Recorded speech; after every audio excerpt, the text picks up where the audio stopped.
November 1941. The Protectorate of Bohemia and Moravia. Acting Reich Protector Reinhard Heinrich establishes the Theresienstadt Ghetto, which is located in the fortress town of Terezin, about 60 kilometers north of Prague. Though Jews whom the Germans deport to the ghetto think that it is a place from which they will return home after the war is over, Theresienstadt serves mainly as a transit camp for them en route to extermination camps. At a nearby fortress in Theresienstadt, the Nazis also set up a prison, which is the largest of its kind in the Protectorate of Bohemia and Moravia. Unlike the Theresienstadt Ghetto, where the Jews are detained, the fortress serves as a prison for the political opponents of the Nazi regime, Czech resistance members, and prisoners of war. Its commanding officer becomes Heinrich Jöckel. Heinrich Jöckel was born on the 10th of July, 1899 in Offenbach am Main, then part of the German Empire. Jöckel was a calligrapher and a car painter by profession, and after his studies he joined the Guard regiment for full-time military service.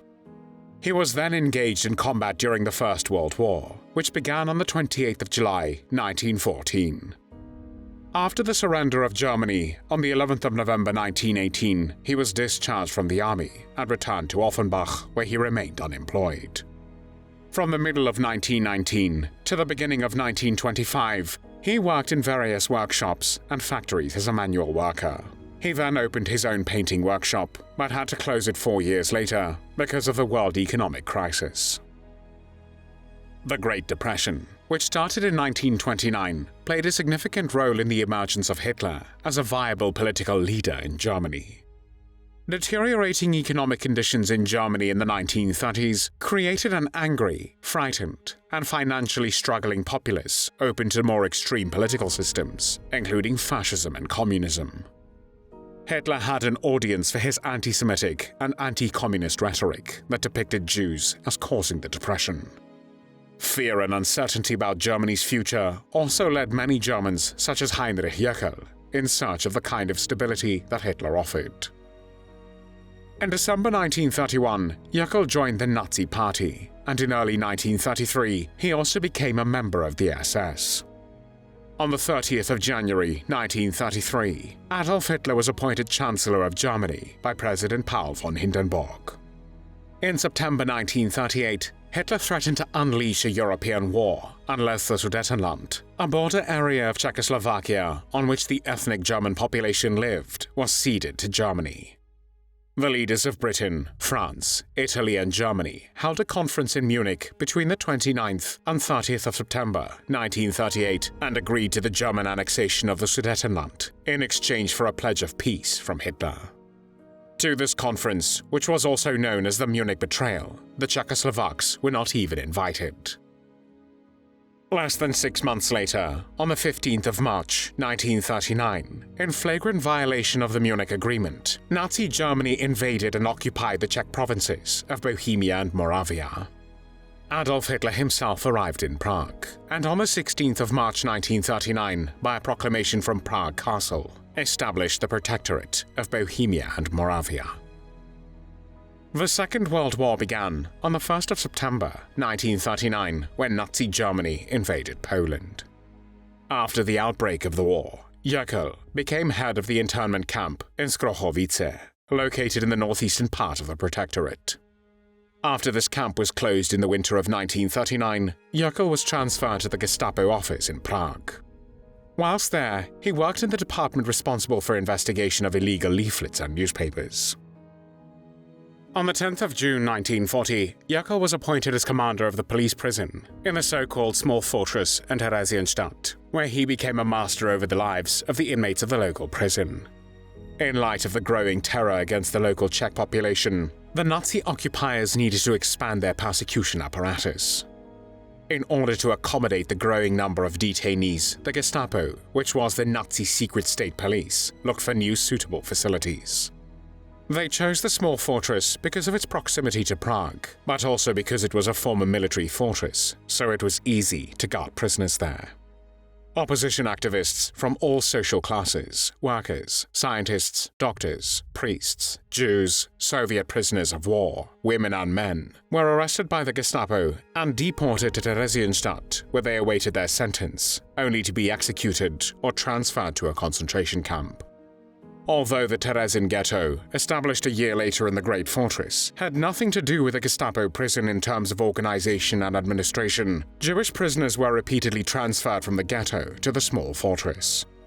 The reason was often a violation of the rules issued by the SS in the ghetto, such as breaking the ban on writing letters. Transfer to the Small Fortress, where there was a Jewish cell in the first courtyard, was usually equivalent to a death sentence. The conditions of imprisonment were brutal, and prisoners were often severely beaten as soon as they arrived. The food rations were reduced as the war progressed and eventually fell below survival level. The prescribed 370 grams of bread were only issued in the early stages of the war, and later the rations fell to 250 grams.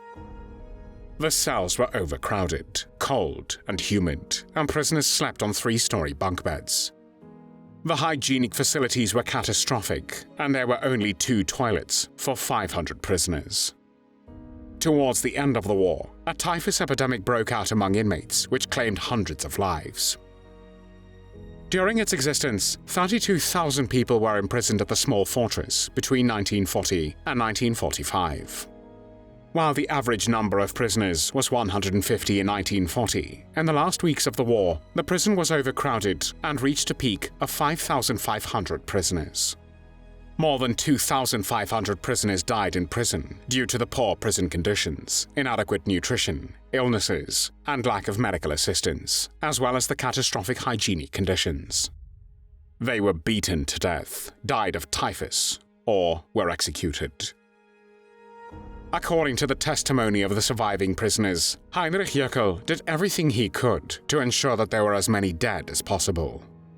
Prisoners called him Bloody Pinja, and the nickname was meant to downplay his vicious personality and the way he tortured prisoners. Jöckel took great pleasure in the long and torturous deaths of prisoners, and in dozens of proven cases, he would kill them with his own hands. His favorite method was to strike the back of the head, and after the prisoner fell, he would step on their neck or break their rib cage with his feet. After the ribs penetrated the lungs and the inmate died, Jöckel would calmly walk away. Jöckel was a man of low intellect, and if official procedures had been followed, he would not have become an SS officer because he lacked the necessary qualifications. However, being tough and ruthless was enough for his Nazi superiors to make him the ruler of the prison in the Small Fortress. When Jöckel did not like someone, he would unleash his 2 dogs, Bernd and Hartl, upon them, and then would enthusiastically watch as they ripped and tore the muscles from the prisoner's body. On one occasion, he killed a Jewish couple in a particularly bestial way. The Jewish lady was pregnant, which was a crime under Nazi law. Jöckel took her to the courtyard of the prison and beat her with a stick so badly that the fetus came out of her. She then died after this horrific ordeal in excruciating agony. Her husband was beaten to death by the guards the same evening. Jöckel lived in the Small Fortress with his wife and 2 daughters, Johanna and Elfrida. Johanna, the eldest of the 2, often flirted with the SS officers and had several love affairs with guards. According to the testimony of one Holocaust survivor, Jöckel's daughters did not behave any better than their father.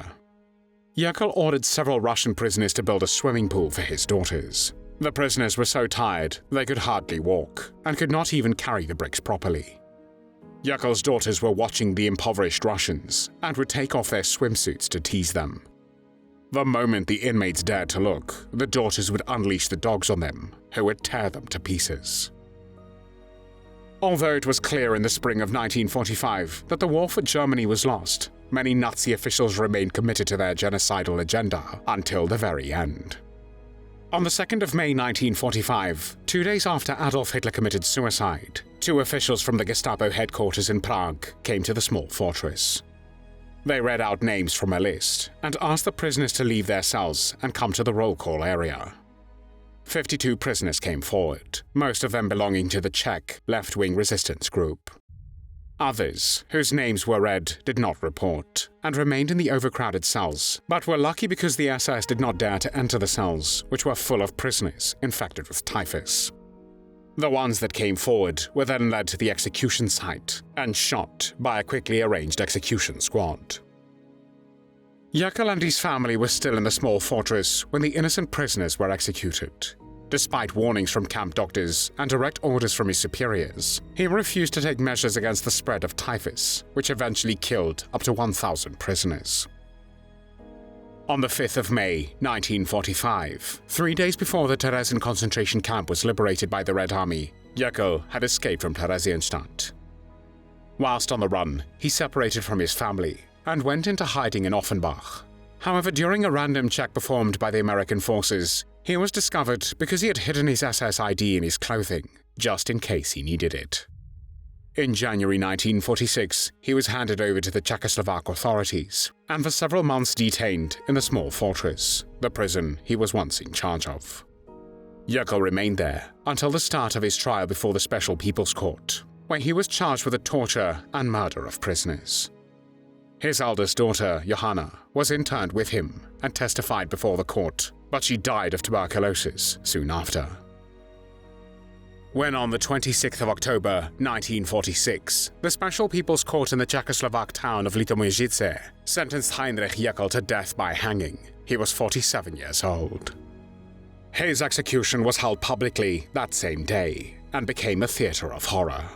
About 200 people, mainly former Theresienstadt prisoners, came to witness as he was hanged in the prison yard of Litoměřice, less than 4 kilometers away from Terezin, the scene of his crimes. There were no tears shed for Heinrich Jöckel.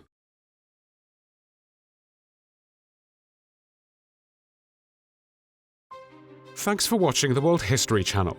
Be sure to like and subscribe, and click the bell notification icon so you don't miss our next episodes. We thank you, and we'll see you next time on the channel.